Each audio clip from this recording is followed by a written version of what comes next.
What's going on, everybody? How you doing?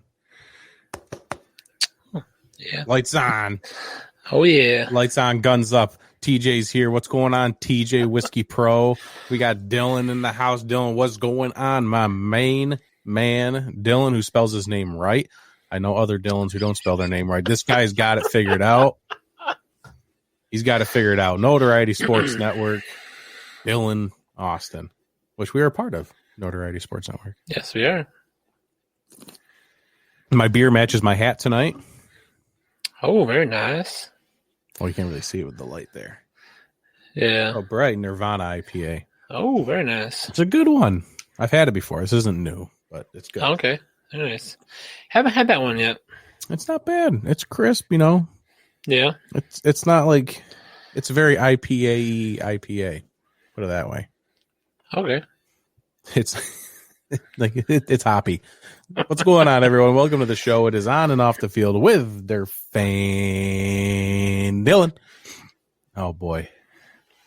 You know, it kind of feels like, I heard someone say it perfectly earlier today on the Dan Patrick show. I think it was Dan Patrick. Yeah. It kind of more felt like the NFL season came to an end rather than the NFL season finally has its Super Bowl champion in 2020-21 season. You know? Okay. Yeah. It kind of just seemed like, the Super Bowl kind of sucked. It was a blowout. The season ended, and it's like, cool. Here we are. Do you feel the same way, or is that just me? No, I feel the same way. Yeah, definitely this seems like, okay, now what? Yeah.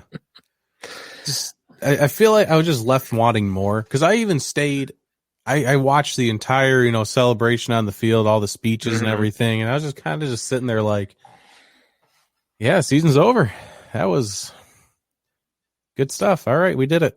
We battled through COVID, everything that happened. We've made it to the Super Bowl, and guess what? Tom Brady won again.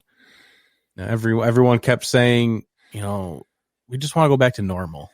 2020 was a roller coaster. We just want things to go back to normal. Well, we didn't entirely mean, entirely back normal, like Tom Brady winning Super Bowls. I don't think that's what we meant. That's a little bit too normal. Oh boy, Brandon, what's going on? It's almost Brandon's time. It pretty much is Brandon's time to shine now. Baseball coming up. Football's dead. It's baseball time.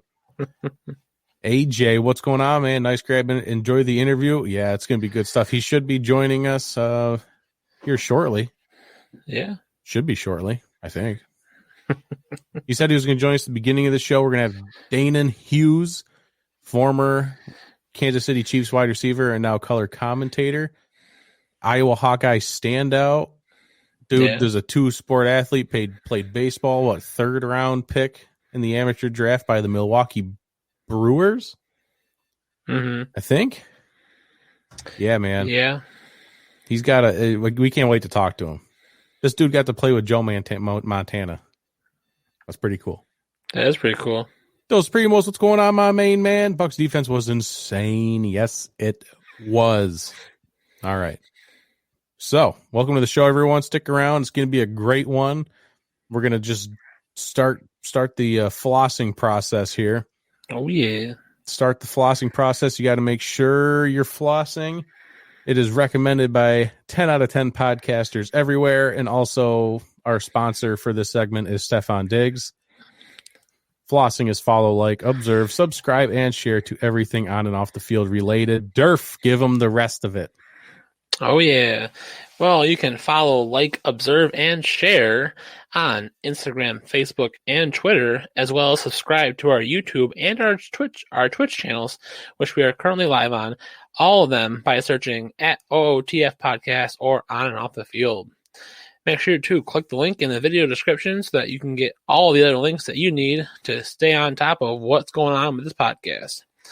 Make sure to rate and review the show on Apple Podcasts so that we know how we're doing and what you like or dislike about this award-winning show. That is right. We are an award-winning show, aren't we? Yeah, we I are. almost forgot. Not. this award-winning show that's going to win another award this year, right? Yeah, probably not. I'll keep my eyes out for podcast award shows. If you guys ever see any more possible podcast award things going on, let us know. We're trying to rack up the stacks behind us. What's going on, Strikeout Beer? How you guys doing tonight? Welcome to the show, Rapid Dave Allen. Joey, how you doing tonight, man? What's up? Happy Tuesday. Have to silver with Brady. Triumphants again. Yep.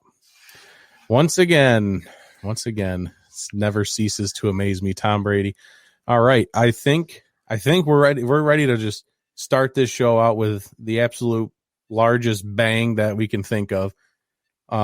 Special guest, Danan Hughes. I think he can hear me. So let me give him a little, you got to butter him up a little bit. You got to be ready to go, and you got to be really excited. So this is going to be Danan Hughes, currently TV, radio broadcaster, Kansas City Chiefs color analyst, former Kansas City Chiefs wide receiver and Milwaukee Brewer, former Iowa Hawkeye, played football and baseball, a two-sport athlete at its finest. Ladies and gentlemen, everybody, please welcome in Danan Hughes.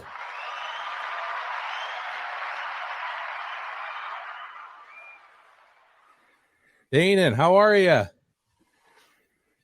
Doing all right, guys. Trying to get settled here. Trying to get this info, you guys up on camera and all that jazz. So sorry about that. This by no means is this a professional podcast. You take your time, whatever you got to do. There you go. I'm here. There we go.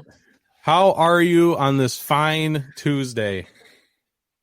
Cold. Just got back from Tampa, where it was in the 70s, and now here in Kansas City, it was 3 degrees and 7 degrees. So a little cold, but also it's been a rough day with the passing of Marty Schottenheimer, my old coach, as well as one of the local really, really cool reporters, Therese Paler, who I've done work with on a couple of TV and radio shows as well. So he passed away suddenly.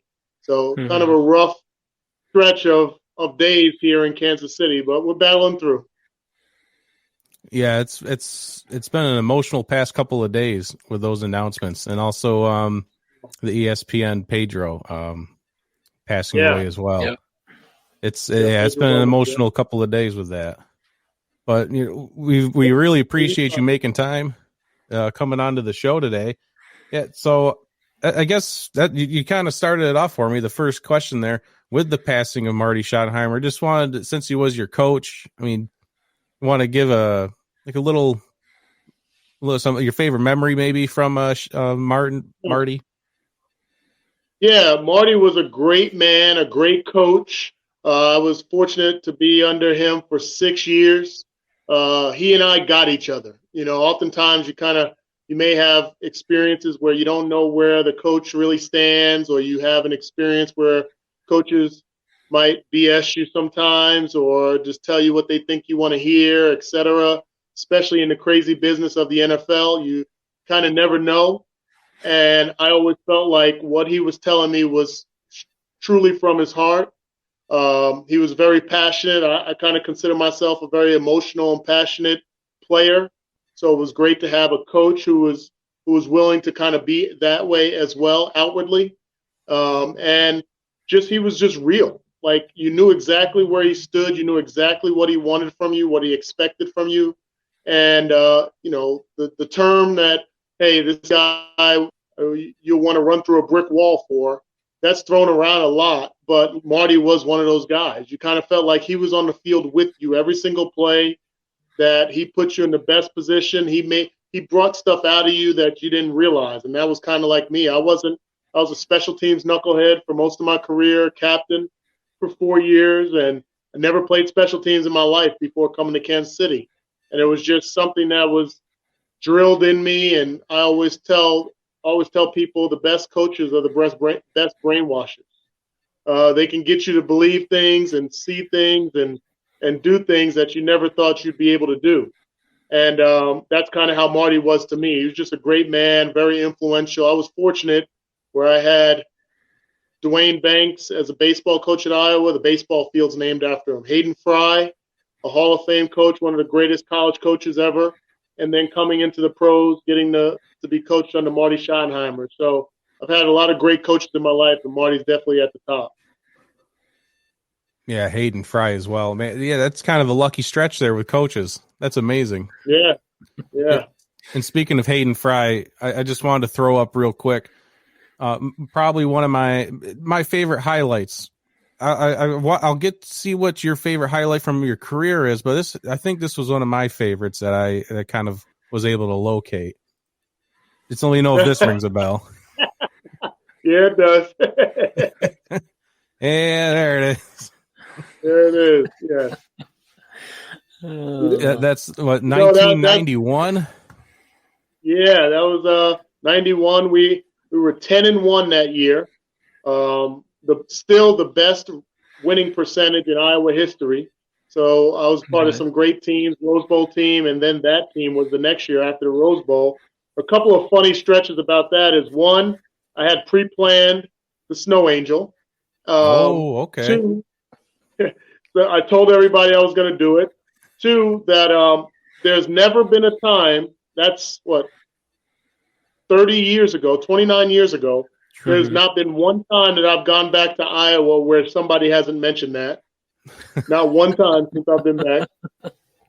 And two, one of the coolest parts of it was that my baseball teammates, I played baseball at Iowa, my baseball teammates were hammering the Minnesota Golden Gophers in their huddle with snowballs. It was the funniest thing ever. I mean, they probably needed to ice their arms after the football game. They were just throwing lasers at them from the stand. It was amazing. It was the funniest thing. I couldn't help but laugh in the huddle because I knew where they were, and I saw all these lightning bolts of snowballs coming down and hitting guys in the helmet. It was a hilarious thing. Oh man, they don't think you see that today. No, they'd probably be fined and suspended doing that stuff today. That's not gonna pan out. Oh.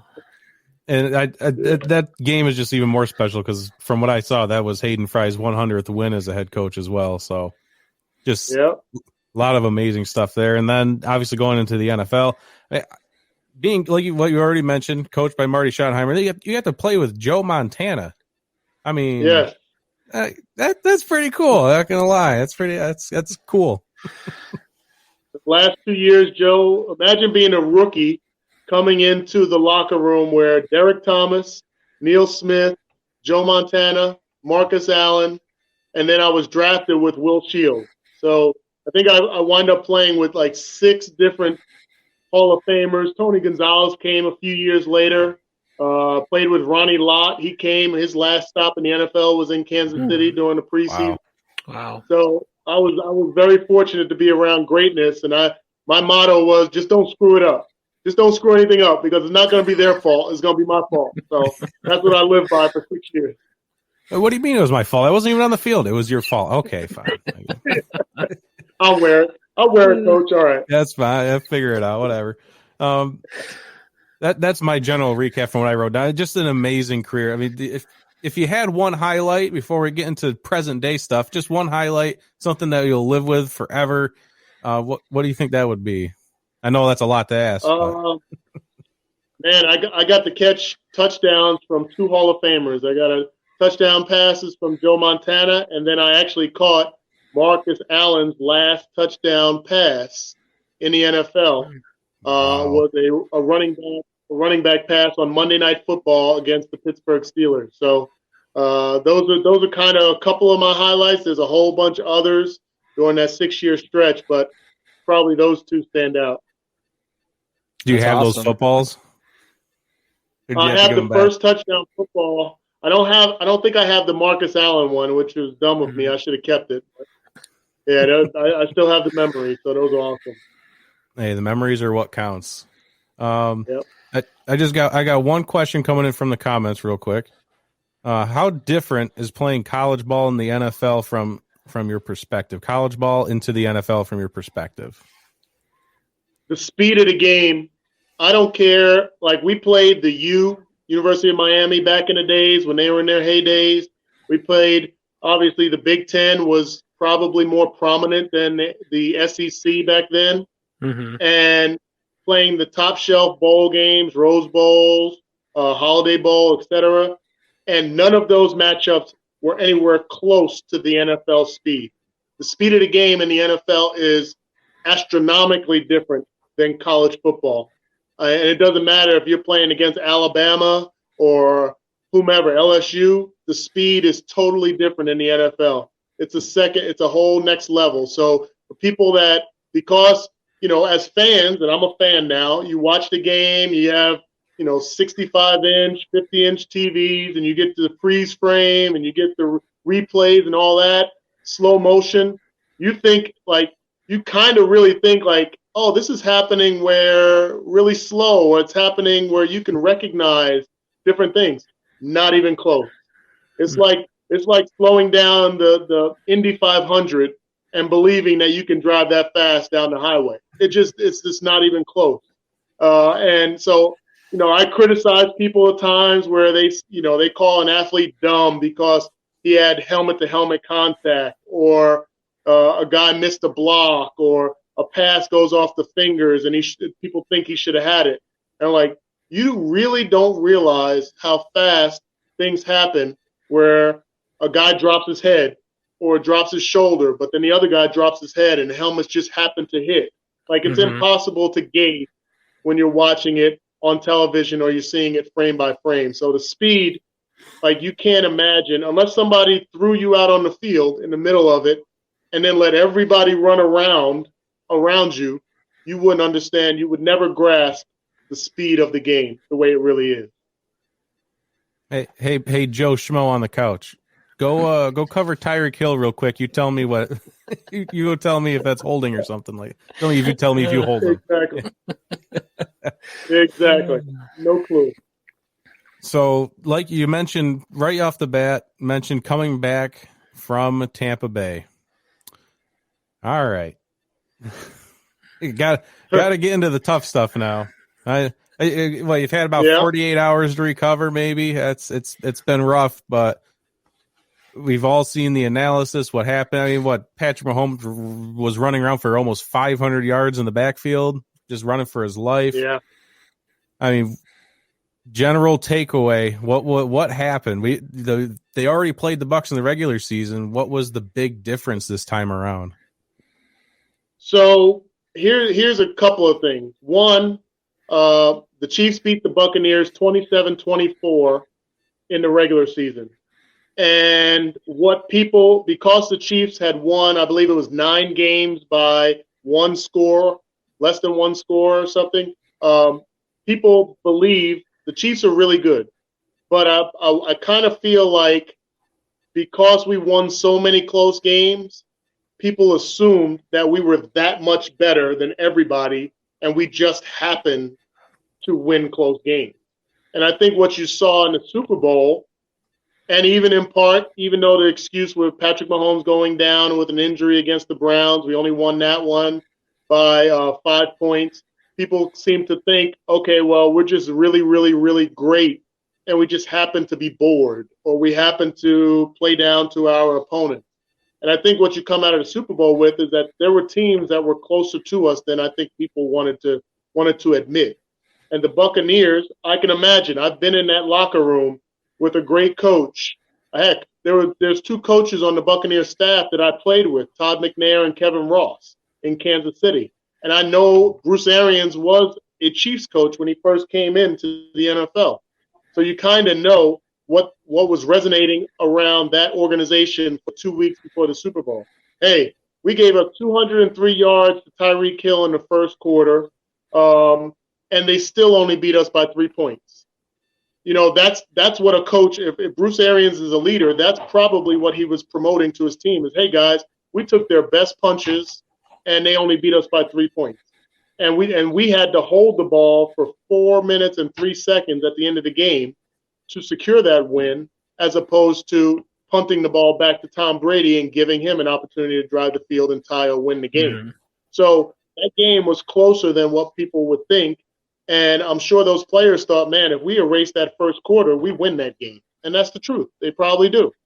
And so going into this game, you kind of felt like people thought it was going to be a blowout when it was really a closer game, closer matchup. and they did things. They shut down our offense, not just for 4 quarters. They shut it down for 6 quarters. They shut it down from halftime of that first matchup through this entire Super Bowl. Think about it. In 6 quarters, we only scored, I believe, 19 points total against them. 4 field goals and 1 touchdown. And there's no other team that we've played, especially during the Patrick Mahomes era, and I'd even go back to the Alex Smith era during Andy Reid's tenure, that can say that we played them twice, and that's what we did over the course of 6 quarters. And so the Bucs were legit. They played like they were legit. They had an outstanding game plan that started with their rush up front, and we couldn't hold them off. Our offensive linemen didn't do their job to the best of their ability, and Patrick Mahomes was running for his life. Yeah, I brought up our previous show before the Super Bowl, brought up Mike Remmers having to step in, and we all saw what happened when he was playing for the Panthers against the Broncos. It seemed kind of like just repeating history right there. And some people laughed at me. They thought that wasn't an interesting stat. Mike Remmers coming in. Well, we all saw what happened. Yeah. Yeah, it was unfortunate. I mean, you think about the Chiefs last year, the Super Bowl, offensive line for the Super Bowl, we had four of those 5 guys not playing in this game. The starting lineup for week 1 against the Houston Texans this year, we had 3 of those guys that were out of this game. So you have only 2 guys that were on the starting unit from game 1 this year, and you have 2 guys total that were not even on the field for the Super Bowl last year. And because of Mahomes' magic and Tyreek Hill and Travis Kelce, their greatness, we just assumed that it was going to be like a plug and play. All right, next man up, move Remmers over to left tackle, move Andrew Wiley from guard to tackle, bring in Stefan Wisniewski, and we'll be all right. And then, lo and behold, we weren't all right. They rained down on us, and they were mixing things up and pushing guys around like it was nobody's business. So, yeah, it was unfortunate because I think, given some time, Patrick Mahomes has shown that he can make plays against any defensive backfield. But the one thing you can't do is continually be running for your life, throwing off schedule, rolling left to right, and then still, with all that being said, he hit 3 guys in their face masks in the end zone for catchable passes. With all of that, if you flip over 2 of those field goals to a touchdown drive, you have an entirely different ball game. So it was missed opportunities.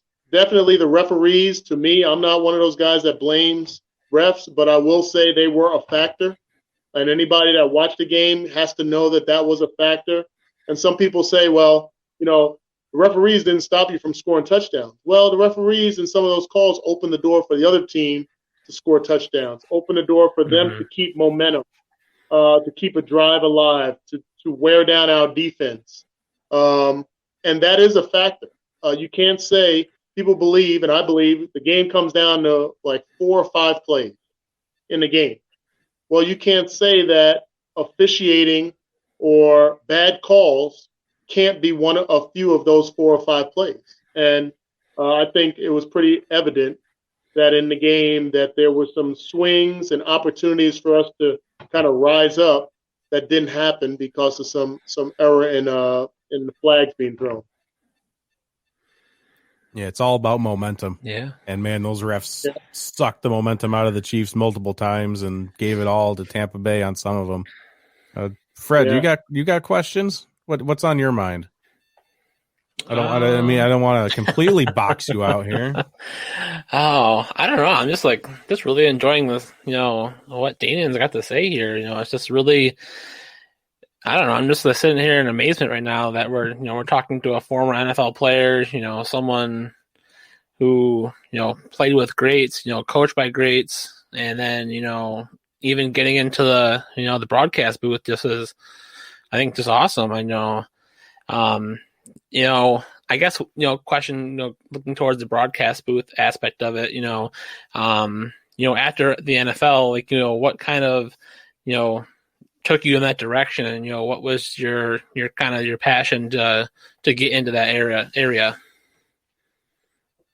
Yeah, you know what? After my playing days, or during my playing days, Derek Thomas had a radio show. Marty Schottenheimer used to really encourage all of us to be out in the community, do things in the community. Lamar Hunt, the owner, as well.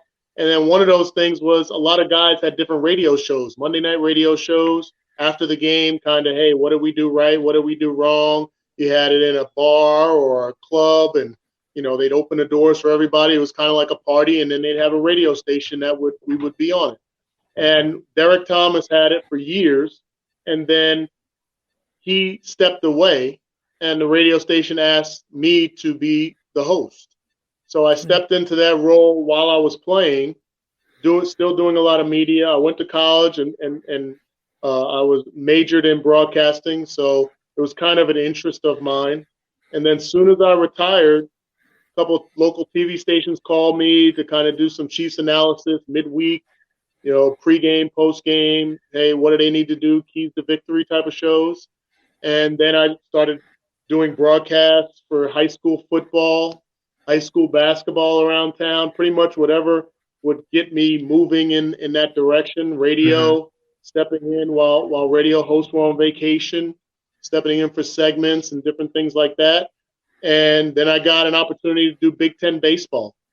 And that was my real first endeavor into the national media, was doing Big Ten baseball. And I still do it since the Big Ten network started, 11, 12 years ago.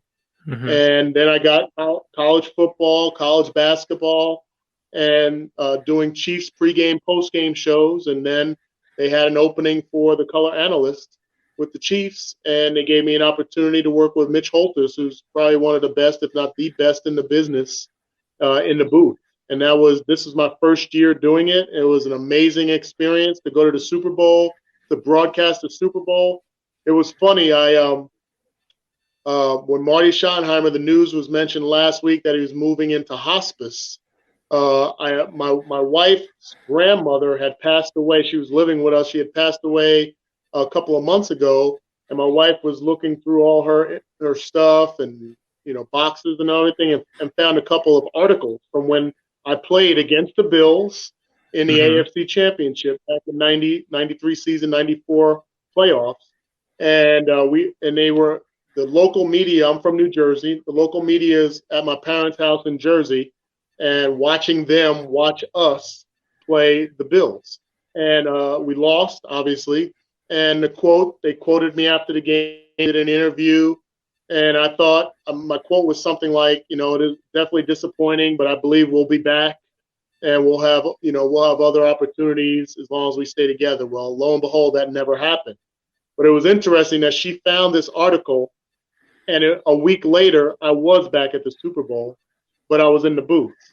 So it was kind of a really cool feeling that something that I thought would happen while I was playing was coming to fruition, but in a different role. But it just so happened to be laid out right in front of me that I said, I'll be back. I think we'll be back. And I was back in this different role. So that one was a little bit emotional for me, just to kind of recognize that I had made it to somewhere that was a goal of mine, but it wasn't in a uniform. So that was pretty cool. So that's what made the entire experience pretty cool last week. I wish I'd have been able to help the team get a victory, but hopefully we'll be back in the future and I'll be able to get it. Yeah, from what I can tell, I think they'll be back again. Let's write a new article, and Chiefs will be back. Patrick Mahomes sure ain't going anywhere. I guess what? But I will say this: you got to be careful, and not you guys, but we have to be careful in the expectation, because there's a lot of people around the Saints, around the Packers, around some of the great quarterbacks that have come through the league that automatically thought that they would be back again. They have Hall of Fame quarterbacks, situations where guys stayed healthy, and the Seattle Seahawks. And I mean, you can go through the list of probably the next 10 quarterbacks that will probably be in the Hall of Fame, and each one of them probably have only been, besides Tom Brady, has only been in the Super Bowl once, maybe twice. So, kind of going back to those days in the 90s where you might have the expectation and you might have the confidence, but you got to cherish every moment because you never know. Yeah, definitely. Yeah, unless your name's Tom Brady, nothing's a guarantee. That's for sure. Yeah, right. Boy. So then I guess that leads us, now that the season's over, what does the offseason look like for the Kansas City Chiefs? I mean, cap space is looking weird. It's going to be a COVID cap, looking about $180 million. It's looking tough to try and bump up the offensive line like everyone's saying they need to do. What are we looking at? You know what? I'm not a big conspiracy theorist, but I do have some of those thoughts in my head at times. And I've always been the person that says the salary cap is smoke and mirrors. I believe it. It's just all smoke and mirrors and I'll tell you this, and maybe this is too much information, but I'll tell you this is my perspective. There's never been a team that said we can't get a player because we can't afford them. There's never been a team that has not been able to keep a player because they haven't been able to afford them. When you have the ability to restructure, tell guys, hey, you accept this restructure or we'll cut you, get guys to come in and forego 2 or 3 remaining years on their contract just so you can give them a signing bonus that almost equates to what they would have made just to be cap friendly. Where does a cap exist in all that? So you got the Chiefs that can sign Chris Jones, Tyreek Hill, Travis Kelce, and Patrick Mahomes to the biggest contract in NFL history and keep them for several years. Like, where is a cap? Like, they'll when they get to a point where they're paying Patrick Mahomes, or they're scheduled to pay Patrick Mahomes $50 million, what are they going to do? Restructure them and add years to it and give them a bonus and some other guarantees. So I kind of feel like the teams are crafty enough to work under any kind of so-called cap. And the day after a Super Bowl says, so long, because we won't be able to afford you next year, that's when I'll believe that there's an actual cap. But that won't happen. Nobody, Bruce Arians and those guys are not going to say, well, so long, Tom. It was a great year. We're not going to be able to afford you next year. Thanks for winning us the Super Bowl. That's not going to happen. So, but I will say this. You did mention about what do the Chiefs do. They have to get offensive line help. You had Kelechi Osemele, who was a big get this year, who blew out both of his knees against the Raiders early in the season. You don't know how he's going to recover. You have Eric Fisher, who's a Pro Bowl tackle, who blows out his Achilles in the AFC Championship. When he recovers, you don't know if that's going to be during the season or after the season or when into the 2021 season you'll be able to get him back. So you have to address it. And to me, the emphasis will be O-line in the draft. I do not sleep on the fact that they might go after a wide receiver early if somebody's available, because Sammy Watkins will likely not be back. So you need to get somebody that's an up and coming number 2 receiver, maybe a bigger body so you can have somebody taller because all the other receivers are small. Linebacker to me is a huge need on this team. We don't have the run-stopping, interception kind of guy, and you saw what Devin White was able to do in the Super Bowl. And having that kind of young force in the linebacking core can change a defense, and that's what he's doing there. So I'd like to see them go after a linebacker, and who knows how that's going to be blended with free agency versus draft. But I will say this. The New England Patriots for many, many years were a destination that every free agent seemed to want to go, that team was a place that was marked on every free agent's list to check into was the Patriots, whether it was because of Tom Brady, Bill Belichick, or whatever. And what you've seen over the past 3 years is that the Chiefs have kind of taken that role. And whether it was Terrell Suggs last year in the playoff run to pick him up late, whether it was getting different guys in, Tyrann Mathieu, Frank Clark, getting guys to stay signed here, the Chiefs have become a destination because of Andy Reid and because of their winning ways that free agents might take a little less to come to a program that they know that they have a really strong chance of getting to the Super Bowl. So I expect there to be a lot of interest in some of those places to fill those holes. Yeah, offensive line, definitely. And just for fun, because we have very, very sports-minded fellows in our comment sections all the time. How about a trade Chris Jones and Tyrann Mathieu to Baltimore for Orlando Brown and a first-round pick? Is that too crazy? Well, that's borderline blockbuster. It probably is a blockbuster trade. That's a lot. Yeah, that's a lot.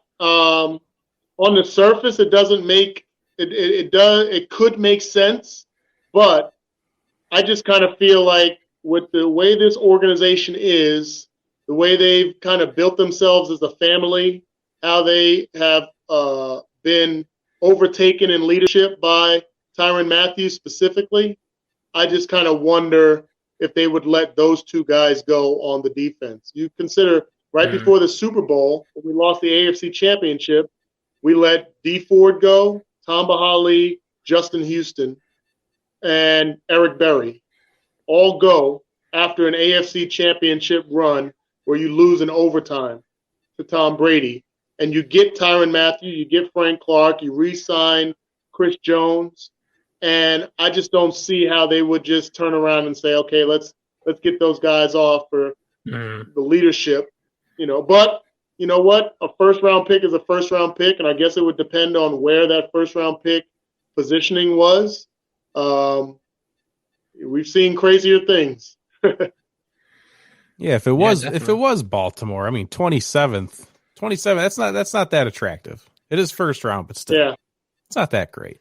Exactly. Fred, off-season questions? Any other questions? See where we're leading here, because I know I got at least 2 more questions. Should be pretty quick ones, but we'll let you loose soon. We don't want to keep you all night. Apologize. I can't think of anything. So, all right. Well, I kind of do want to get your opinion because the wrong named Dylan comes in here. He spells his name wrong. It's fine. We've all accepted it. He's sick of people dissing on his boy Carson Wentz. He's just bad offensive line. He'll blame it on anyone but Carson Wentz. Where do you see Carson going? Do you have an opinion on Carson Wentz? There's been a lot of stuff in the news. I don't really listen to any of it until stuff is said and done. But Carson Wentz, oh boy, with the Bears, the Colts. You know what? I could see either of those places. One, because of Matt Nagy and Doug Peterson, their relationship going back to coaching together in Kansas City. Doug Peterson, I guess you could say that they've garnered within their relationship, at least enough to be truthful and honest with each other. And if Doug believed that Carson Wentz still had a lot of gas left in his tank and he was a product of a bad O-line or a system that just didn't happen to work for him based on the weapon, but still had some magic left in his arm, I would bet that the Chicago Bears would be one of the first teams to step in if there was some realness to Carson Wentz and let what's left.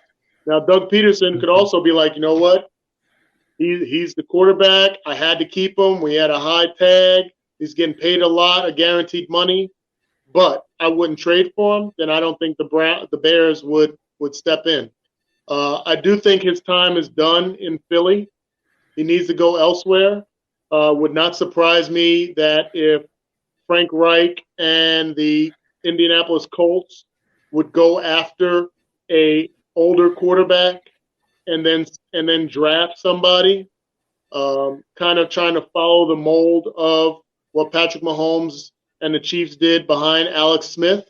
It's a copycat league, so teams will do things to try to emulate what other teams have done really well, but they would need an older guy. And I'm surprised that they didn't go after a younger guy this year to be behind Phillip Rivers. That would have been a smart thing, but now they have Jacoby Brissett, a free agent, as well as Phillip Rivers retiring. So your cupboard is bare there in Indianapolis. So Carson Wentz there wouldn't be. They got some money. They don't have a big quarterback that they've spent a top round pick on or have a lot of money invested in. So to bring him in with his contract and possibly restructure could be a way for Carson Wentz to get out of Philly. I was fortunate enough that I call Missouri Valley football games in college. So I've seen Carson Wentz at work since he was a freshman at North Dakota State. Always knew he had something to get him at the next level. He showed it. As long as he stays healthy and gets around a good system, I think he's still got some gas left. Do you get that same feeling from Trey Lance up there? Absolutely. I do think so. I think not playing a full season as a senior could hurt him. I mean, you're thinking about he played, one game in September or October? And now you're going almost three quarters of a year before you'll be actually back on the field with other NFL or other NFL caliber players. That could be a little bit of a drought, but I think what I saw from him, I called his game last year again or 2 years ago against Youngstown State and Bo Pelini's defense, and the fact that he didn't throw any interceptions that year. And how he managed the ball, knew how to run, but wasn't just a running quarterback. I was really impressed. I think he'll make a splash at the next level. Very excited there's quarterbacks all over the draft board this year. It's going to be a great draft this year. So one final question. We have to get this one on record.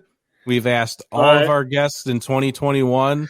It's just something I'm surprised they're not in the comments asking for it. Maybe they forgot, they moved on. We have not. We will not move on. All right. We need the answer to the question, pie or cake? Ooh. So I am a very, very picky eater. I'm not a healthy eater at all, but I'm a very picky eater. And I only like two pies, apple and peach. And I only like one cake. Yellow with chocolate frosting. Oh, so I guess I got to go. I got to go for the twofer, and since I like two types of pies, I guess I'll say pie. All right. Very nice. The consensus is mostly pie. I think we had one guest say cake so far, so I think we're heavy leaning pie. But a peach pie, I've never had a peach pie. Oh my gosh, bro! You gotta partake. You gotta partake of it. Yeah, I guess what season is that? Your teeth might be hurting afterwards. Because it's so sweet, but you'll be impressed. Peach pie is on the money. What season am I going to find a good peach pie? Is that like a fall thing, summer? I've never come upon a season where I didn't find one. They have them in all the stores. You guys got a Walmart up there. I'm sure there's a peach pie. There's actually a peach apple pie that's out there. That really does some damage. So you get the best of both worlds there with the combo pie. So you might be able to check that out in your local Walmart. They have those. See, I'm schooling you guys on stuff. We thought this was about football. I'm getting you some sweets. There you go. I think I learned more about pie. I'm not sure what I learned more about in this segment. Jeez. A peach pie. It's on the list now. It's official. I'm more of like a chocolate guy more than a fruit guy. Like you said, unhealthy. I'm unhealthy from head to toe, so I normally go like the chocolate cream route. But well, I want to hear about your endeavor into the fruit pies via Twitter. So hit me up on Twitter when you get to partake of a peach pie or an apple pie. Let me know your experience.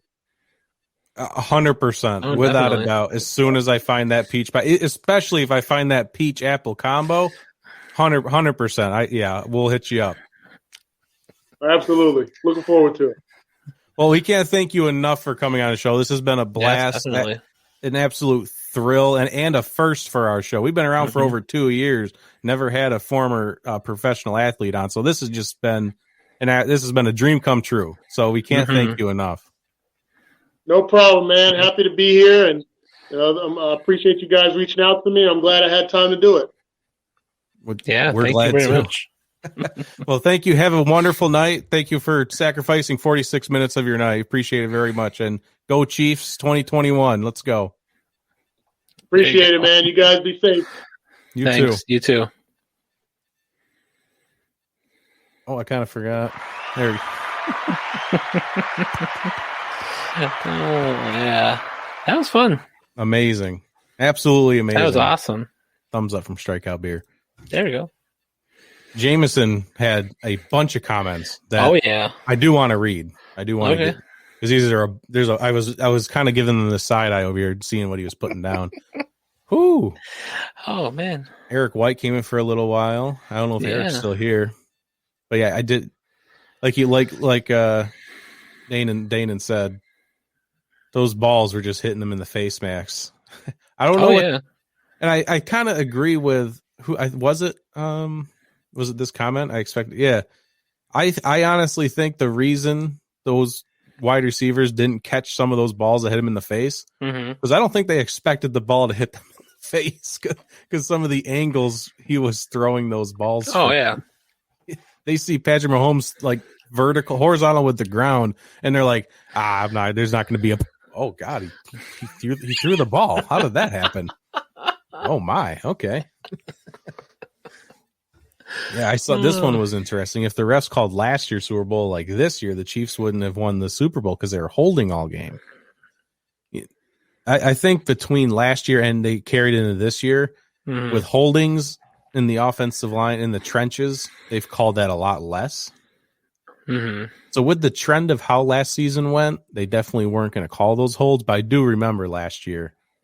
Some of those plays and where you could have had those holds. I think it was on the Tyreek Hill catch that like virtually won them the Super Bowl. Bosa was coming right up the middle and he was held obviously and probably would have gotten the Patrick Mahomes if he wasn't held. Yeah.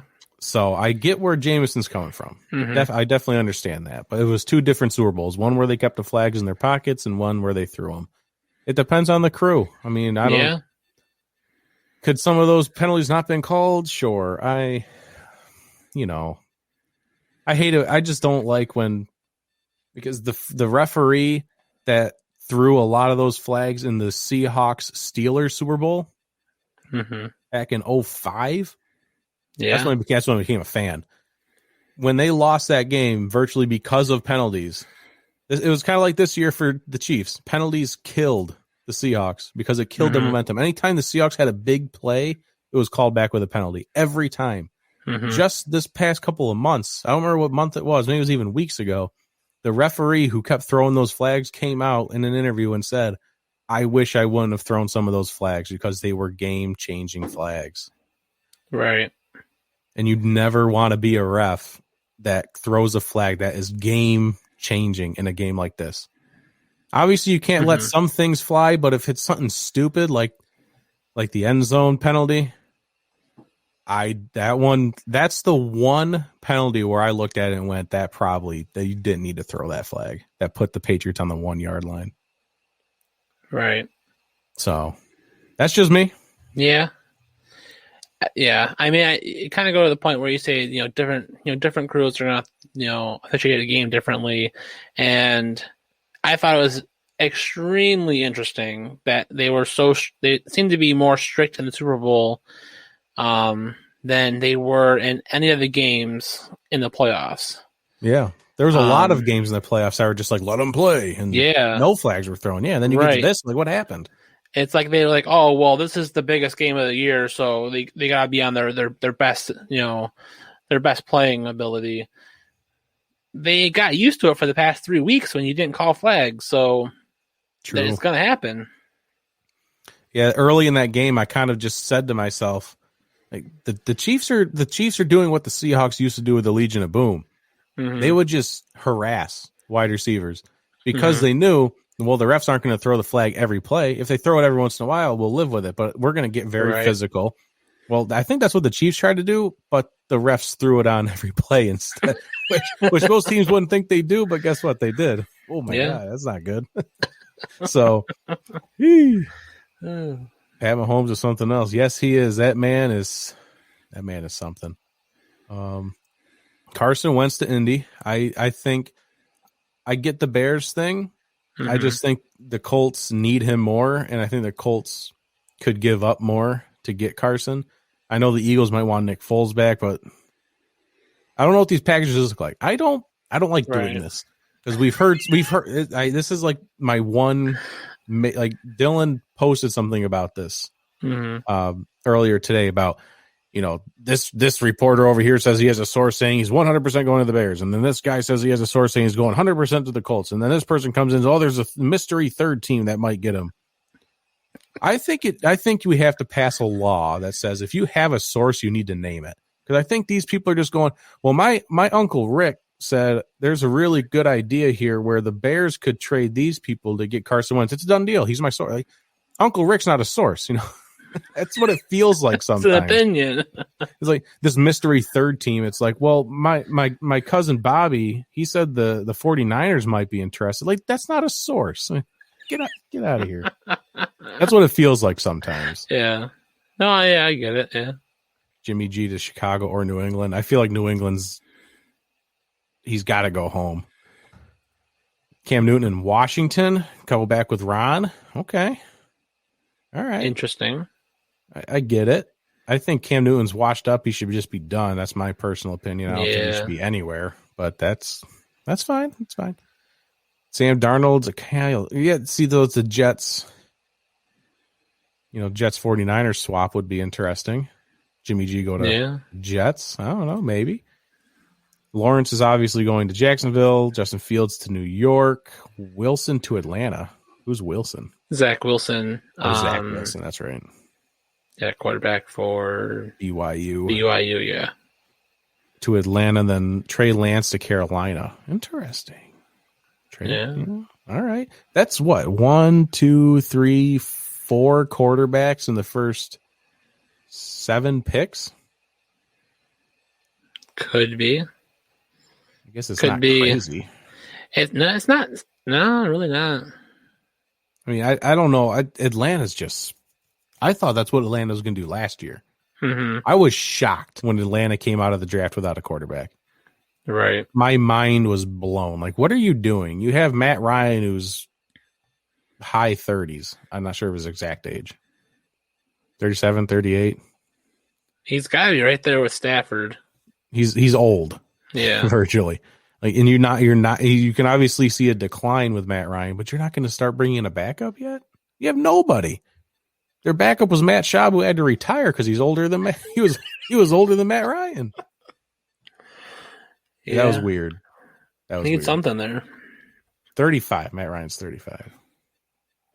Still, you can obviously see a decline. Not everybody lasts forever. There comes a point where everyone has to go. Oh, there's other sports here, but I don't really. Yeah. There's COVID. There's COVID in hockey. There you go. There's your other sport. We covered a couple of pieces of NFL news during our time with Danan, but there is some other stuff in here we didn't get to. Yeah. NFL Commissioner Roger Goodell informed President Joe Biden that all 32 stadiums will be available as vaccination sites. Yeah. I've never been more excited to get a vaccination. Right. I'm going to drive to Buffalo. There you go. Vaccination. Can Josh Allen stick me in the arm? Let's do it. How hard can it be? Just put a mask on him, get some gloves on. Come on, Josh. Stick me in the arm. Let's do it. Oh, could you imagine? That'd be funny. I'm all for it. Let's do it. Like, is all 32 stadiums available as vaccination sites for both vaccine shots, though, or just like the first one? You got to get the second one. No, I believe it would be as both. Okay.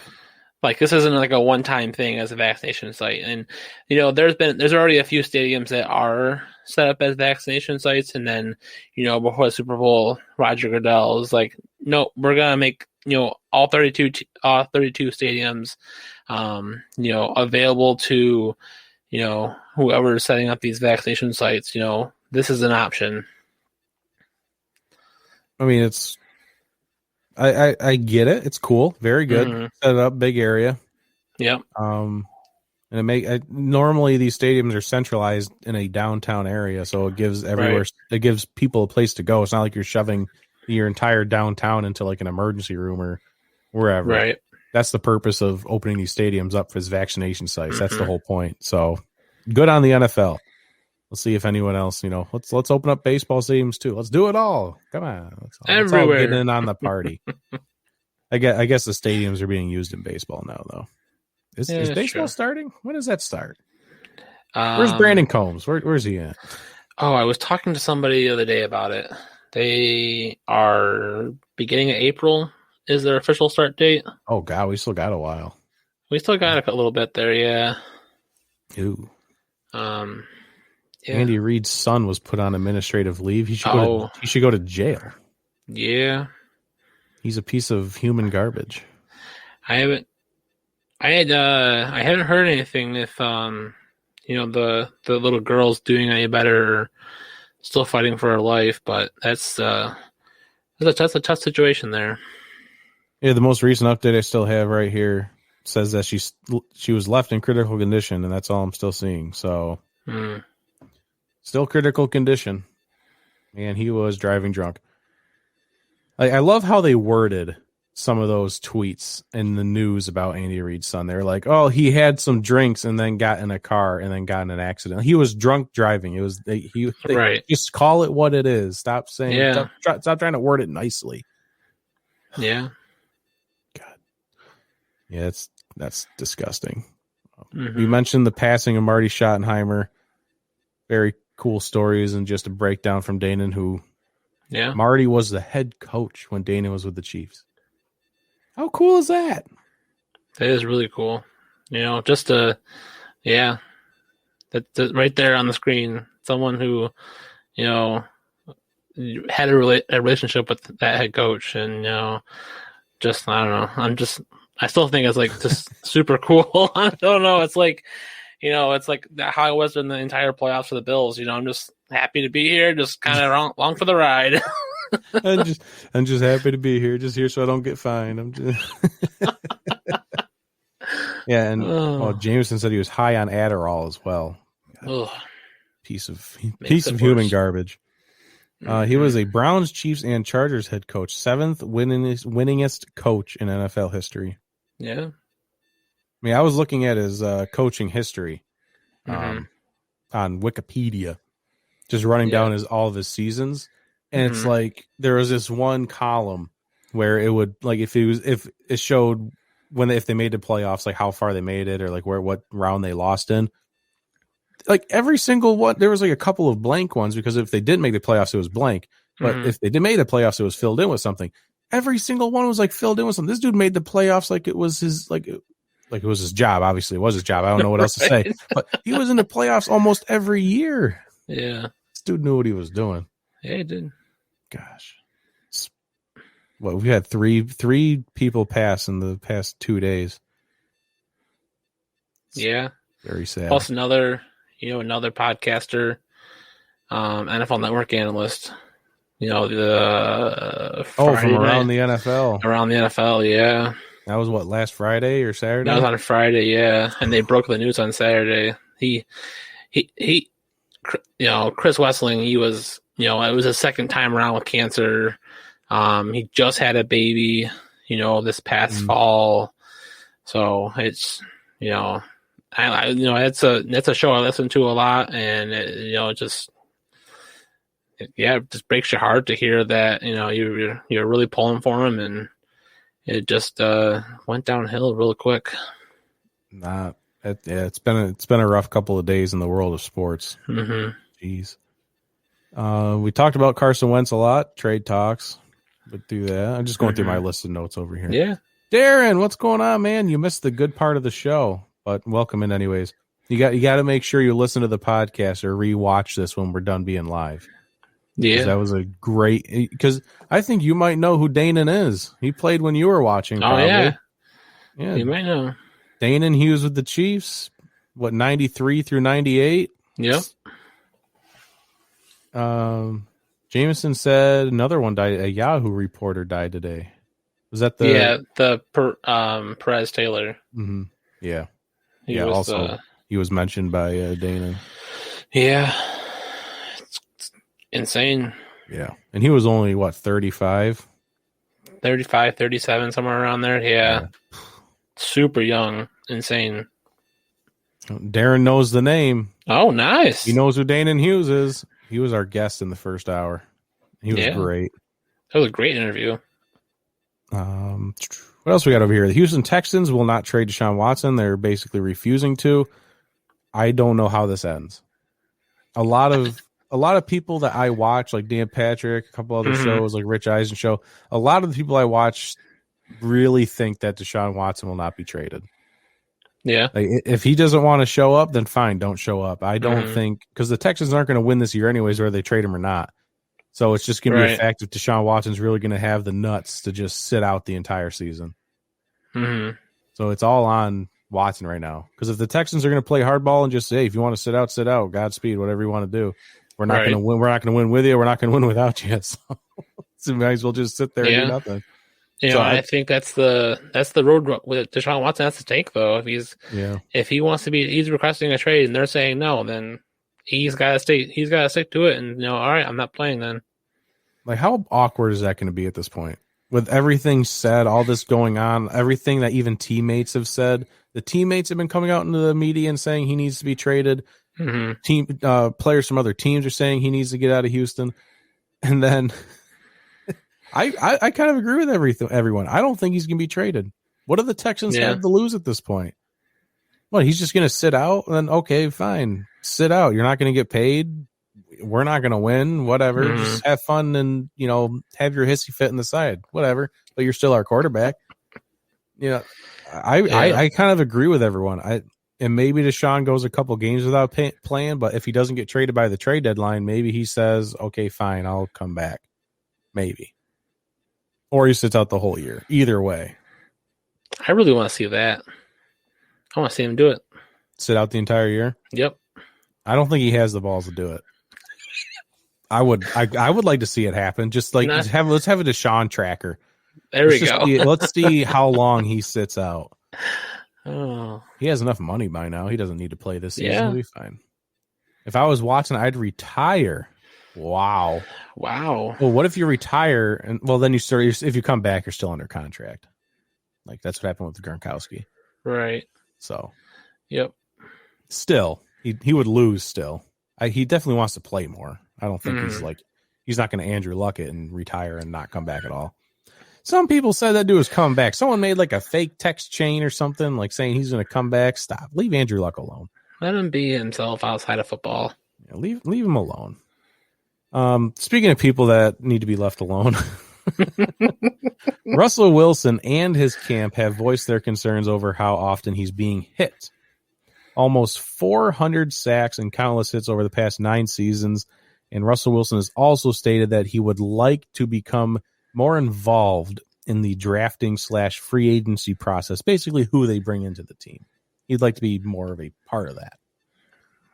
Yeah. He said this on Dan Patrick this morning. I watched Dan Patrick. I watched the interview.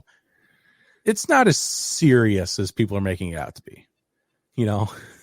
Right. Like, Russell Wilson didn't come out and say, like, here you go, everyone. Like, this is the part where you clip it and send it to all your friends and share this right here. Like, this is the part where I saw this. I'm not just going on social media and seeing, like, he said, I want to be a part of this. Like, that's not how this went. He's like, all right. He's his just normal Russell Wilson self. Dan Patrick pressed the question. He asked him like 3 times, do you want to be a part of the process? He's like, he just kind of cracked and finally said, yeah, I mean, it'd be nice to know, like, if they got my opinion on things, see who we bring in. Like, it was very laid back. It's not like he demanded he wants to be part of the process. So we can all calm down there. With him getting hit, obviously that's a major concern. And then there's people calling the Seahawks about trade offers. The Seahawks are just hanging up the phone. That's not going to happen. This is the Russell Wilson stuff is being way blown out of proportion. Mhm. That's what I want to say about this, because this has been talked about a lot the past 2 days. I think we all need to pump the brakes a little bit. Russell's okay. This is a very important year. Whatever happens this year, I think next year we can start talking about some crazy stuff. But we can all pump the brakes at least a little bit on 2021. It's my opinion. Yeah. I mean, we laid back it as, I don't think of it, like you said, it's not like he's like demanding it. He's like, hey, just let me know who you guys are getting so I don't go out on the field and say, hey, who's that guy? And who's that guy? And who's that guy? And where'd he go? Like, yeah, what happened to Dwayne Brown? I thought he was my left tackle. Wait a minute. Right. What happened? This is going to be his 10th season. He already had, he supposedly already had a big influence on who the offensive coordinator was going to be. Mm-hmm. Obviously, he said he wanted to be a big part of that search, and he was.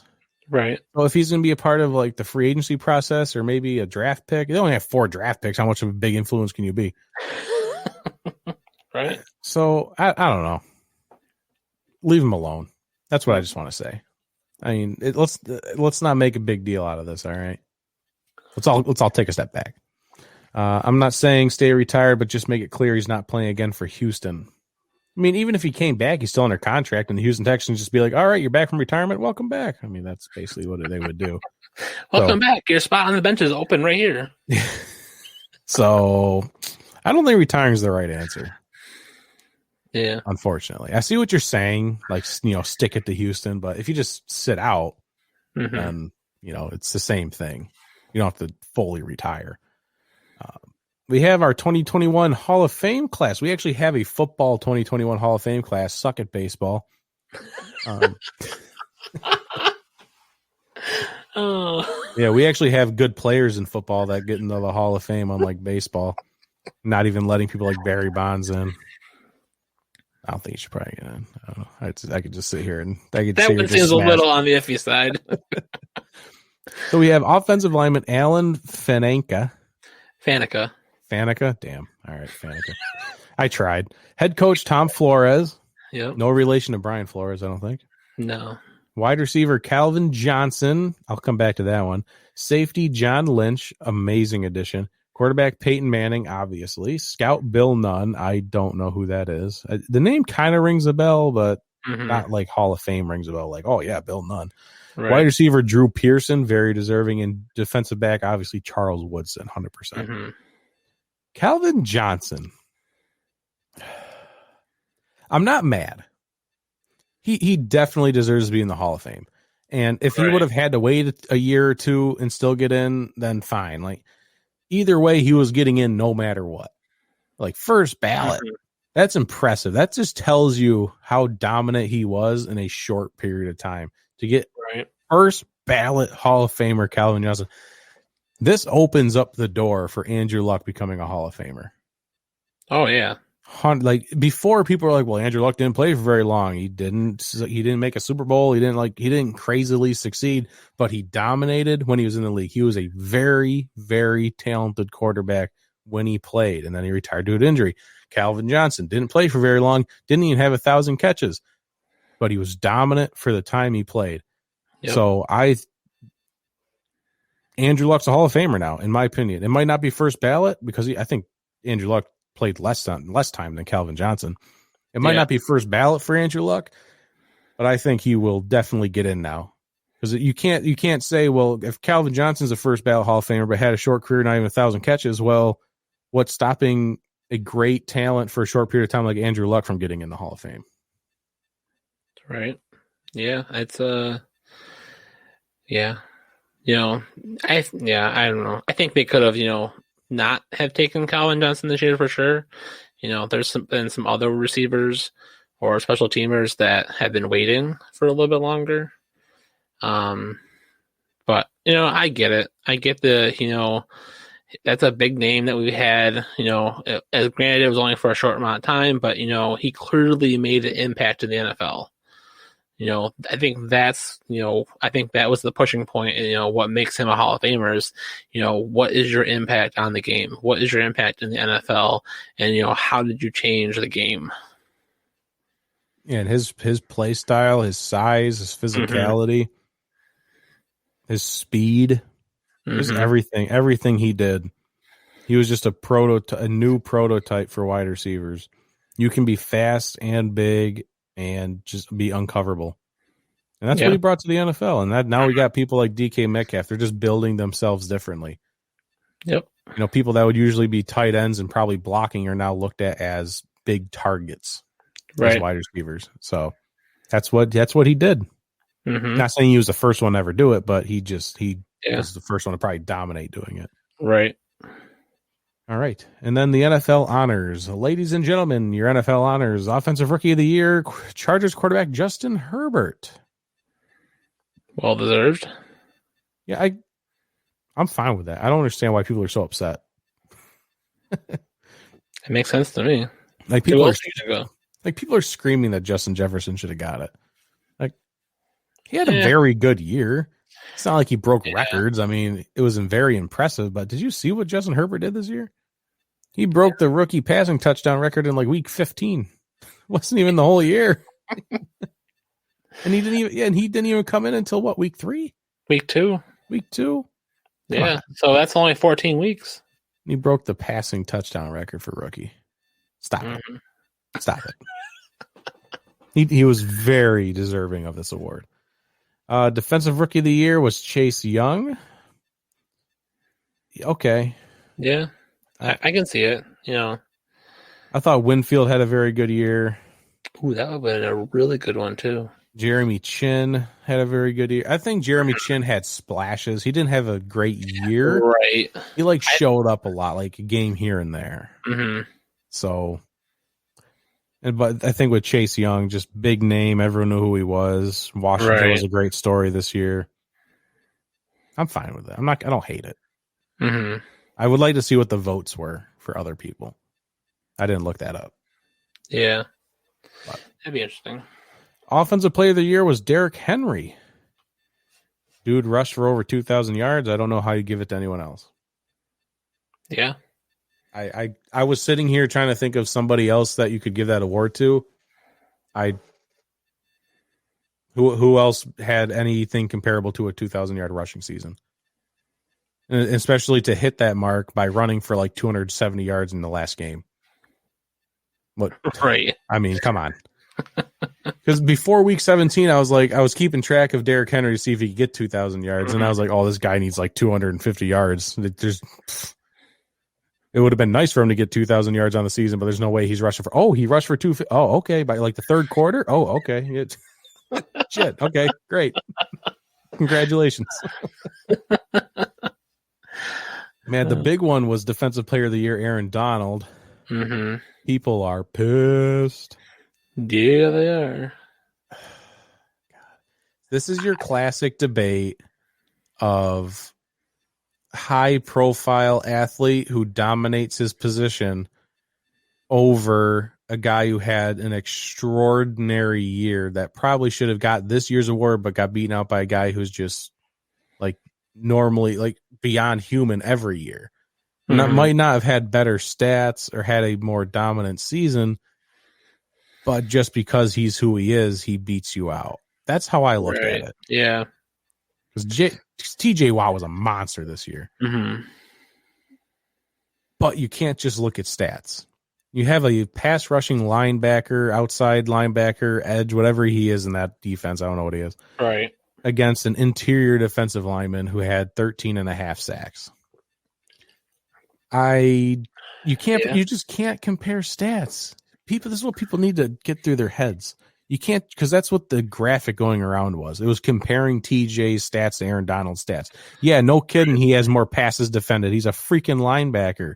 Aaron Donald's not dropping back to go play defense in the backfield. That's not going to happen. Obviously, he's going to have more of those.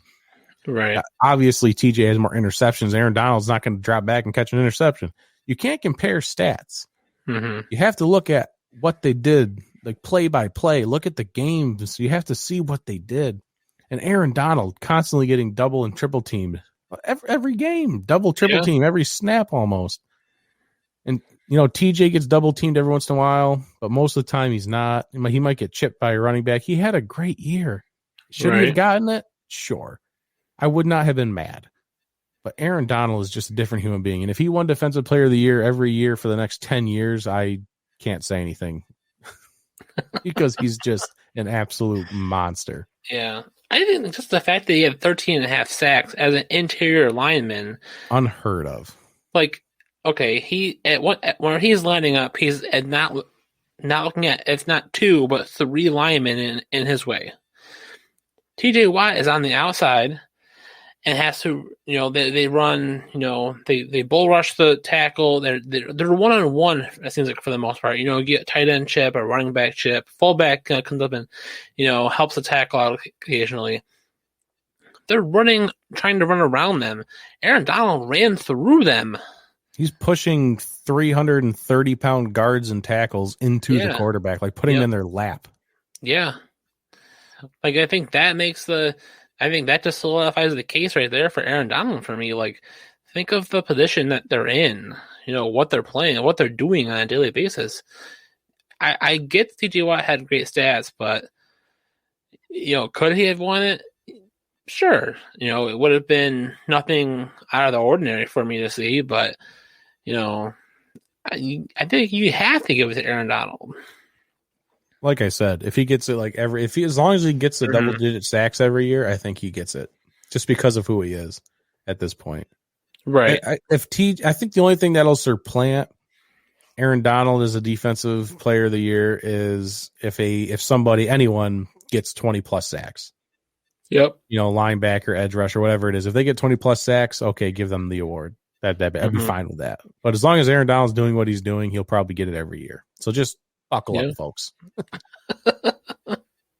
Where do we leave off? Art Rooney Sportsmanship Award went to Teddy Bridgewater. Okay. DraftKings Breakout Daily Fantasy Player of the Year was Josh Allen. Yeah. You actually have something to say here. Okay. Well, from a fantasy standpoint, that was probably like the number one quarterback to have this year. Yeah. Not even just real field stats, but fantasy stats was insane. But especially daily fantasy. I mean, that guy just showed up. Like, and it's a breakout too. Because last year it's like hit or miss. This year was like he was the guy to have. Like QB1. Breakout is what is the key word here. Right. Hey, let's follow that up with Assistant Coach of the Year, Bills Offensive Coordinator Brian Daboll, who will be back next year. He will be back next year. He survived. Who would have thought?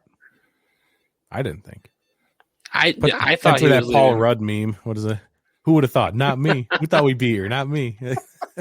That's what Brian Daboll's saying to what's the head coach's name? Jesus, Sean McDermott. They're sitting down at the table like, who would have thought we'd be here? Not me. Who would have thought? Oh. Crazy year. Coach of the Year was Kevin Stefanski. That makes complete sense. Browns had a great year. Bounce back year. I mean, did you have another pick? Did you want Sean McDermott? I would have taken Sean McDermott. You got Assistant Coach of the Year. Hey, be happy with it.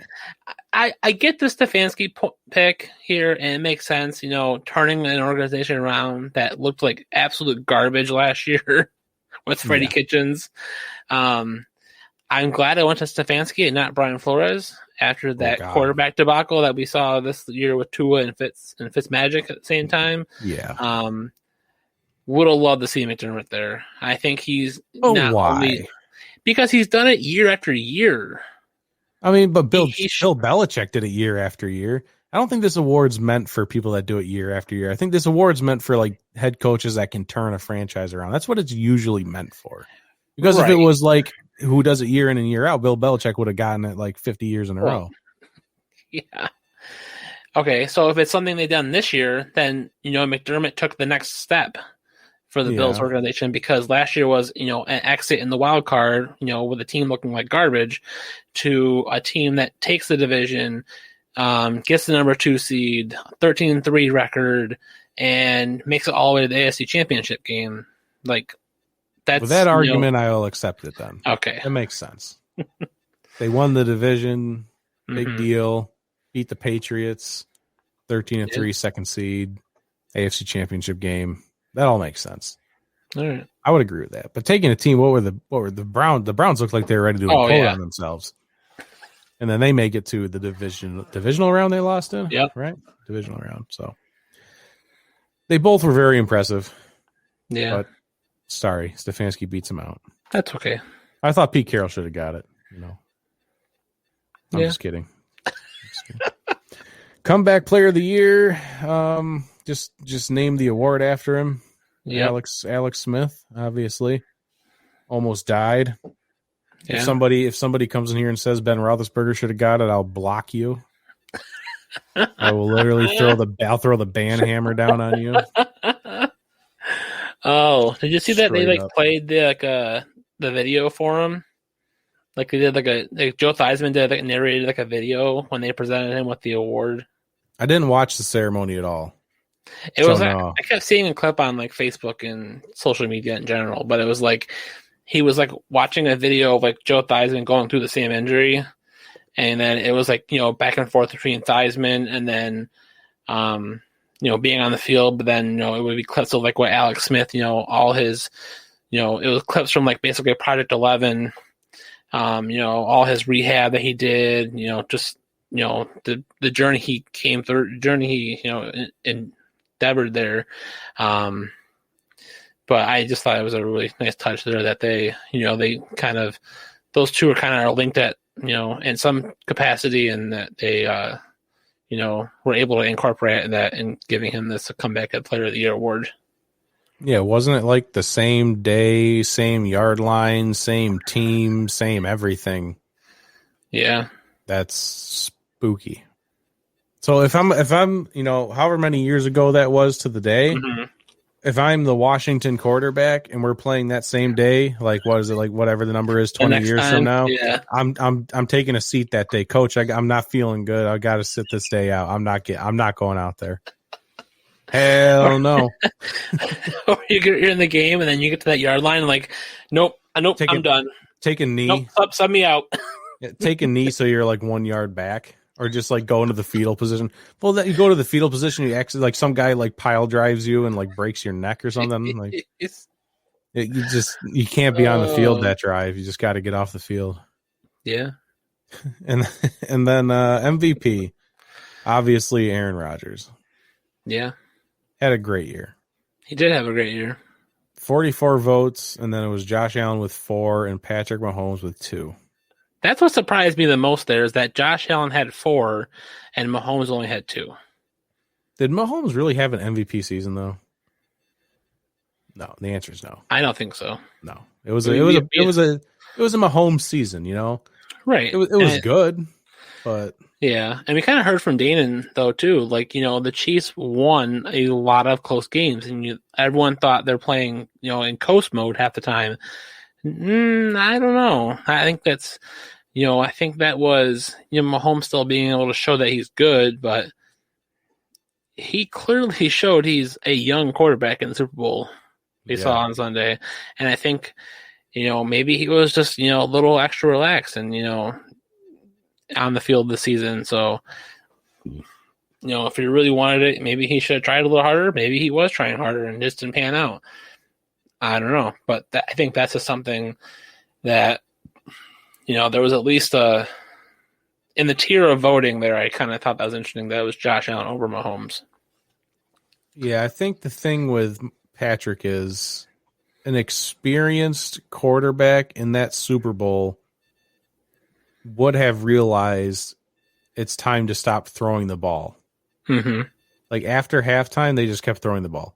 They came out of halftime and they did give the ball to Clyde Edwards-Helaire a couple times. Yep. And I was like, finally, here we go. We're giving the ball. And he had first down runs, 12-yard runs. Yeah. Great, here we go. Perfect. This is what they needed to do. Here comes the comeback. This is gonna turn into a game. And they just stopped. They stopped. They just okay, the run's working. I guess we can go back to throwing the ball 50 yards down. No. It's working. Right. And then you got to the point, obviously, where you had to be throwing the ball because they didn't run the ball earlier in the game. But I think that's where they got messed up in the Super Bowl. Because they just if Patrick Mahomes was 2-3 more years deeper in the league, he would have realized and went up to Andy or whoever the coach is and just would have said, time to change up the play calls. You might have called a couple more audibles. But instead, every play is like, hey, we're going to throw it here. Okay. I just ran 50 yards in the backfield this last play after just a 4-man rush almost killed me. But yeah, let's throw the ball again. I don't think a veteran would have. I don't think a vet would have done that. Right. My personal opinion. Yeah.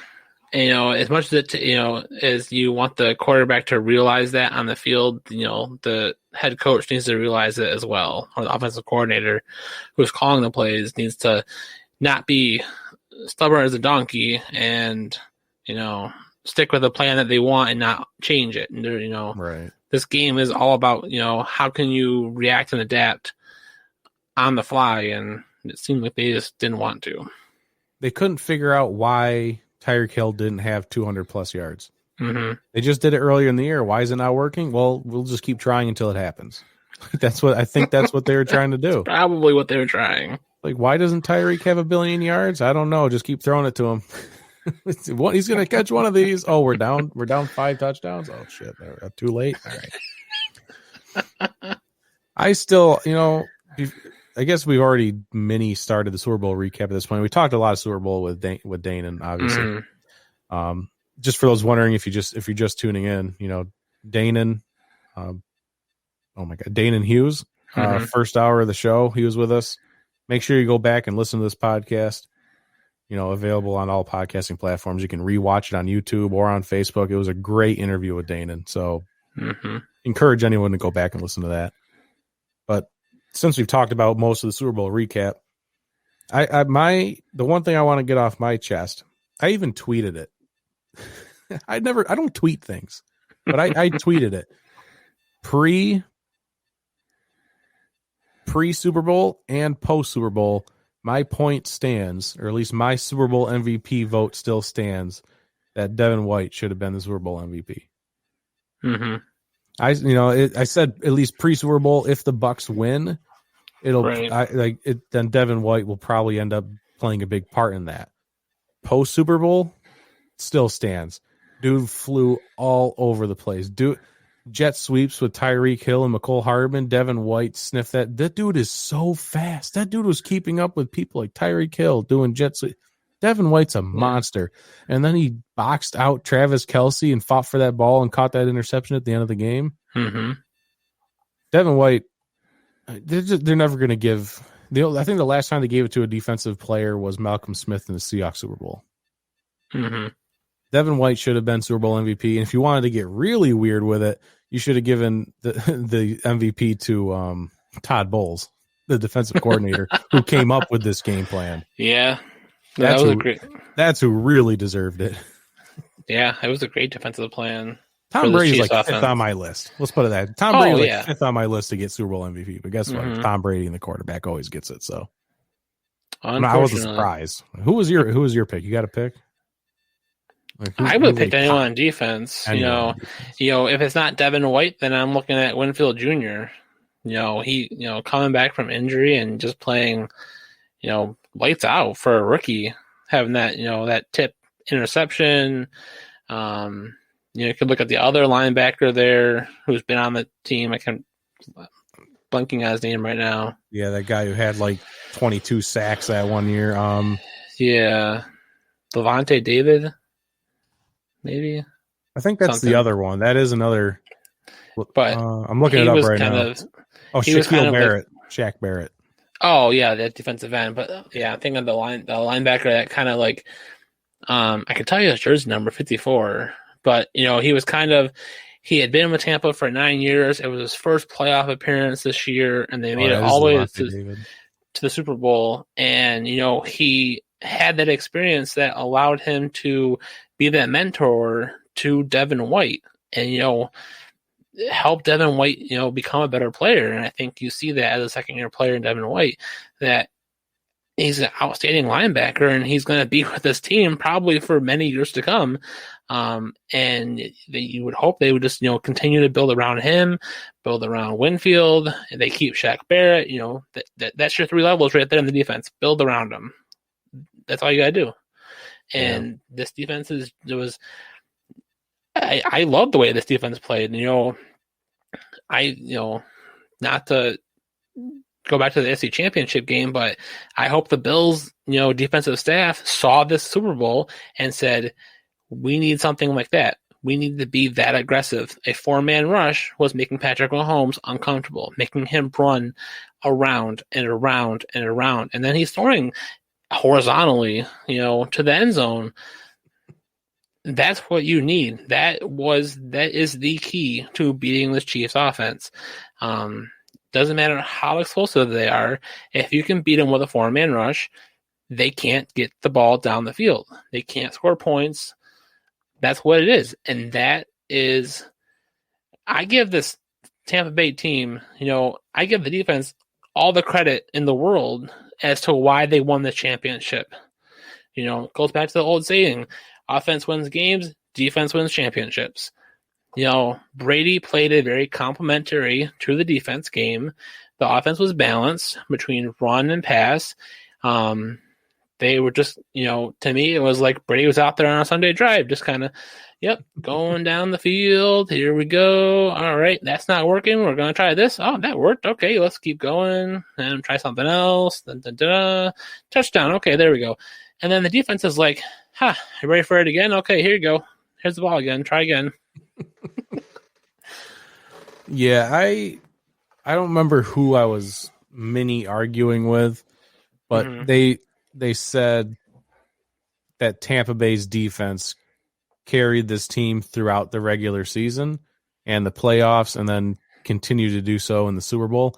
I wouldn't go as far as saying the defense carried this team, but like you just said, defense wins championships. And when you're going like Tampa Bay's offense was clicking. They scored 31 points, 30 something, whatever. 31, yeah. They scored 31 points, and they kind of took their foot off the gas at the end. They could have kept scoring easily. So they probably could have even still won if it was a shootout. But they didn't even need to do a shootout because of the defense.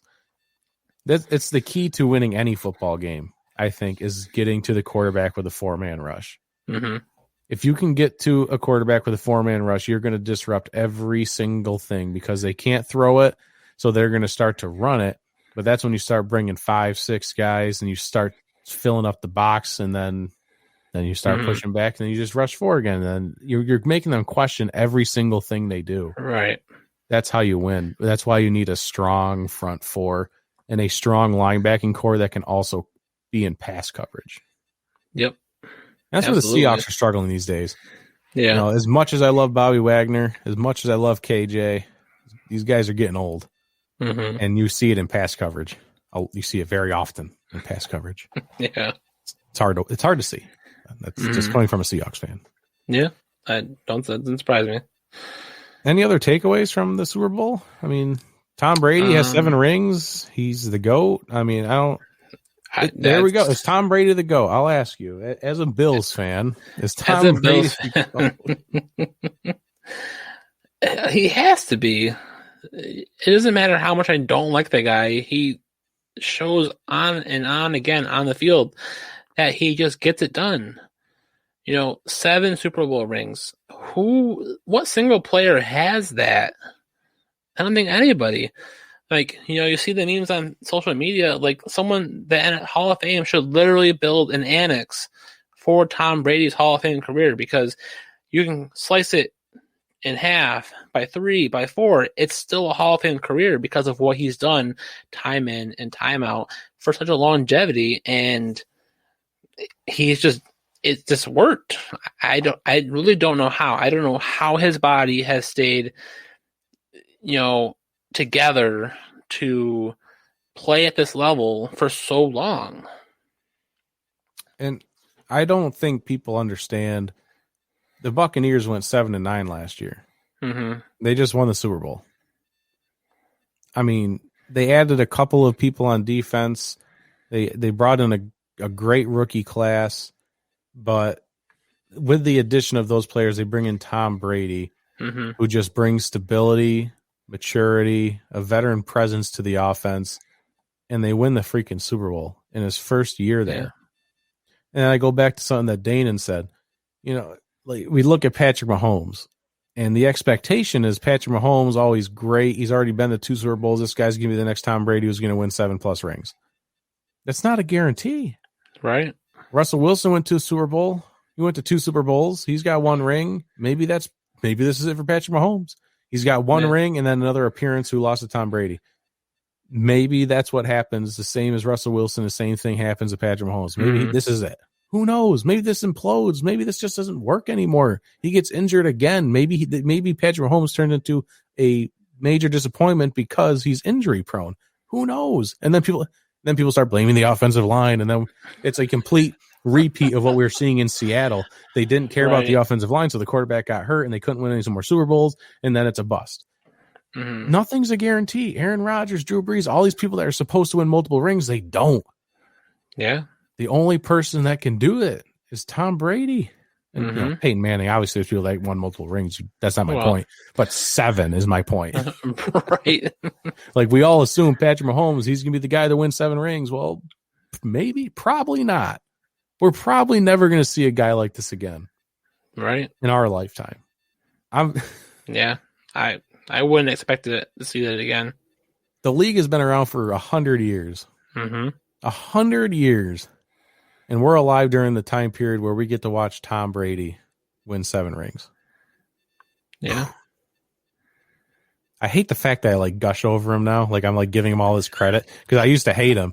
But now it's like he went to another team and in his first year wins a Super Bowl. That's just insane. Do you understand how hard that is to do? I don't think people understand. People on social media can be really just kind of closed-minded, put the blinders on. Do you realize how hard it is to go to just a team in a COVID year where you can't go out to dinner and hang out with your teammates and stuff? It's a COVID year. You go to this team, you have no idea who anybody is, and you're just like, let's win a Super Bowl. I don't even think Peyton Manning did it when he went to Denver. Not in the first year. Not the first year because Seattle kicked their butts in the Super Bowl. Yeah. And then they beat the Panthers. Yep. The guy is just ability, and I would hope he goes into coaching when he's done. I don't know why he wouldn't. I mean, I think he would make a great offensive coordinator. Work his way up to that, and then I think he, without a doubt, get the head coach.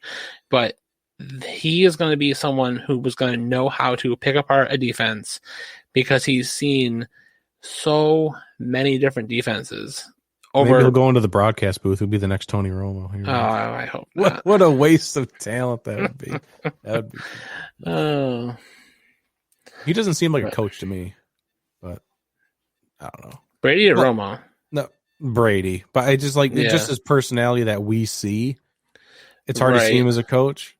But I'm sure he's smart enough to be a coach. He would just have to flip a different switch. I'm sure he has a coaching switch that he's ready to flip on. Right. And then, I feel like he's doing it now, though, too. Like, we've heard from Bruce Arians, I don't have to coach. I let him coach on the field. Brady's there telling his teammates, what to expect, what they should be doing. He's already there being a great teammate and, being that mentor, which is essentially coaching. In a nutshell, maybe he doesn't have always maybe he, he'll have to work on his, his game plan or his scheme that he wants to use. Because it seems like he can just play in any scheme for the most part. But I think from a coaching to other players, kind of mentorship aspect, I think he's got it all day. Yeah, it'd be interesting. But I'm sure it's coming. But for now, he's ready to run it back, as we all know. Yeah. He said he's coming back for another year. They're going to try and run it back. Bruce Arians is coming back. Hopefully he doesn't have another heart attack on the sideline. That'd be great. Hopefully yeah. I'm worried about Bruce, man, sometimes. I just look at him. He just always looks like he's about to have a heart attack. He does look a little rough now these days, I noticed, yeah. In wearing the mask, too. Mm-hmm. The entire time he's wearing the mask, he just looks like he's about to keel over. Oh God, Bruce, like going to the box or something. I worry about him. I worry about him. Yeah. Oh, my parents forgot it was Tuesday. Oh no. Yeah, you missed the great interview. Yeah. Make sure you watch it back, listen to it back, whatever you end up doing. It's going to be great. Mm-hmm. It was great. Yeah. Danan Hughes, everybody. Yeah. But any last thoughts? I mean, this was the NFL season. What overall thoughts? Here we go. Overall thoughts, NFL season 2020, 2021. What takeaways? Just how can you sum it up? Whether it's for the Bills as a whole, just your synopsis for 2020, 2021. Let's put a bow on it.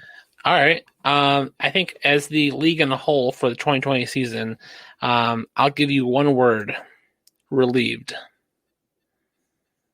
Because they did it. There was no games canceled. They had to reschedule a couple of games, which made some of the scheduling crazy. They put in COVID protocols in place, that made it work so that they were able to play all 256 games before the playoffs. They just made it work, and they were able to give us a full season of sports. And we were there just to reap the benefits. So for me, it's like that was a bit of normalcy this fall that we saw, and it gives you that relieved feeling in general. But if it's not relieved, it's successful for this team, for this league. They aren't going to make the money that they expected to. Obviously, no people in the stands half the time, if not majority of the time, but for what they had to, the hoops they had to jump through this year, it without a doubt successful and relieved. Yeah, I'm not even going to say anything. Okay, that was perfect.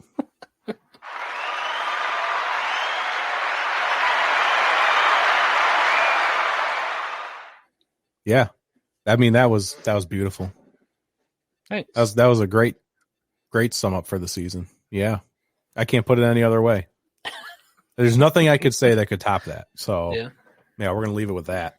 All right. And then just right here at the bottom, we'll leave everybody with our off the field segment. 2021, the 2020-21 season is over, and we're getting ready to do a whole slew of off the field stuff for the off season. But our final piece for the actual season is Russell Wilson, Mr. Unlimited, winning the Walter Payton Man of the Year award. Hey, the Seahawks won something. Thank God. Hey, there you go. Woohoo!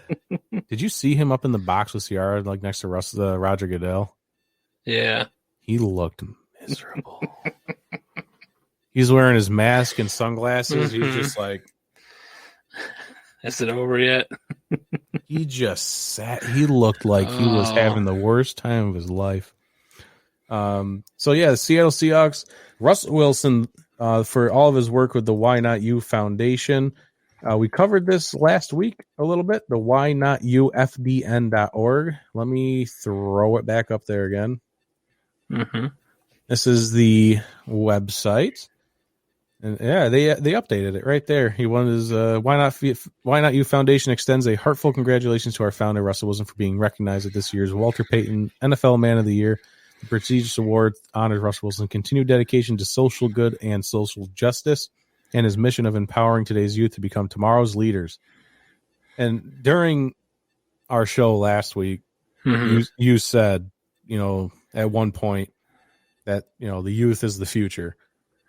Whether people want to admit that or not, you think you think that your current generation is going to be like the saviors of the world. Probably not. It's going to be... No one's going to be the savior of the world, but you have to hope the next generation tries to do a little bit better, like more good in the world. So that's stuff like this that helps towards that. Russell Wilson, I guess this is his mission statement right here. It was founded in 2014 as a nonprofit dedicated to education, children's health, and fighting poverty, empowering today's youth to lead with a why not you attitude. Our mission is to empower change in the world one individual at a time, one child at a time. And if this doesn't, him getting the award with this mission statement doesn't sum up 2020 and 2021 so far, it's kind of perfect because We saw Kamala Harris, Mm-hmm. A woman become vice president. And we saw 2 female assistant coaches win a Super Bowl. We saw a female a referee in the Super Bowl, first time ever. Just all of these things. If I'm missing something, feel free to throw it in there. Female kicker in Division I. Sarah Fuller. I'm sure there was so many more things. I feel like many of these firsts happened. Yeah, but at least I hope everyone's getting the idea that that things are happening for first, and we're making breakthroughs in the right direction. Right. Things that were not things before are becoming things because the generation before us, hopefully our generation, is showing the youth that you can do and be whatever you want. Why not you attitude? Yep. That's what Russell Wilson is doing here. And he has his tuition-free school he's creating, the Why Not You Academy. You can go to, like I said, whynotufdn.org is his website, has everything on here. Anything is possible. Scholarships, $100,000 scholarship program. I mean, great stuff on this website if you want to research into the wonderful world of Russell Wilson, who is a great human being. Mm-hmm. But, absolutely. That's going to be our show. Mm-hmm. That's a wrap on the 2020-2021 season. And I don't think we could have ended it any better. Don't think so. I think we did, I mean, to end the season with a former NFL player and, Yeah. I mean, that's pretty cool stuff. Can't really beat. It's going to be hard to beat that one. My goodness. Better start DMing some active players. Yeah, you got to look for the ones that have their DMs open. That's the tough part. I'm starting to learn. Yeah. Yeah, on Twitter, it's tough. You got to look for the ones with the DMs open. I wonder if Nathan Peterman has his DMs open. Hold on. Let's end the show by finding Nathan Peterman's Twitter. He just signed a contract extension with the Raiders, too. Oh, that's the news I wanted to talk about. Oh, yeah. Nathan Peterman did sign a 1-year extension with the Raiders. Yeah. How do you and spell there's his rumors. last name? Peterman. Oh, Nathan Peterman. There he is. He doesn't have his DMs open. Oh, darn. I'll still tweet at him. There you go. I'll tag him in something. There you go.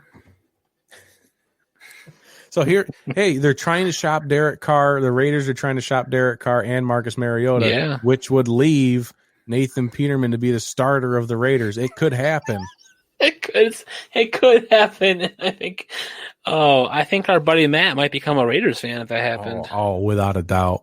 Without a doubt. I would buy the jersey and everything. I'd be ready to go.